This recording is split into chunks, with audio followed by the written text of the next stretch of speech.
Hey guys, it's Jen and Alex here from Top Guns out Terre Haute, Indiana. And this is all you need to know about the Taurus Spectrum in 90 seconds. Ready?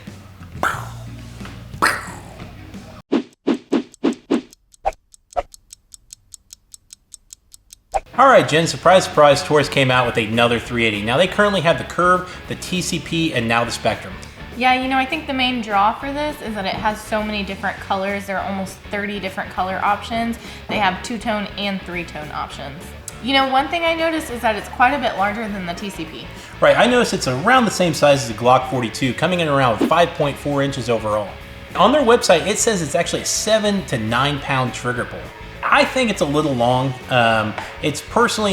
It's a lot like their very first version of that TCP, or I think the version that's out there right now, the TCP. It's pretty long and kind of squishy. Something I noticed on this also are the sights. Yeah, they're integrated low profile, which means you can't change them out, and they're all black.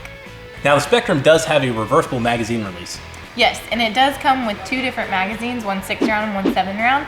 The only thing I don't like about the 7-round is that the extension on it has a little pinky groove and it's a little far back from the rest of your fingers. With an overall barrel length around 2.8 inches, you can't expect a lot of accuracy out of this firearm, but it's something you could pull out in a pinch. Something I noticed also are the slide serrations on the top. There's not really a lot of room for my hand to be able to hold on to it. What do you think? See, I kind of liked it. It's rubbery and it's kind of indented, so it really gives your finger a place to sit.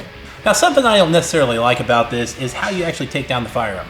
It's supposed to be easy, but you do need a flathead screwdriver to do it. And if you're somebody that likes to pocket carry or carry inside a purse, which we actually don't recommend, Spectrum comes in around 10 ounces overall. With an MSRP around $289 in the black version and around $305 in the 3-color version, this is definitely something that's going to be affordable. As always, guys, if you like what you see, be sure to give us a thumbs up. If you have any suggestions for a 90-second review in the future, be sure to leave a comment below. Thanks for watching. Thanks, guys.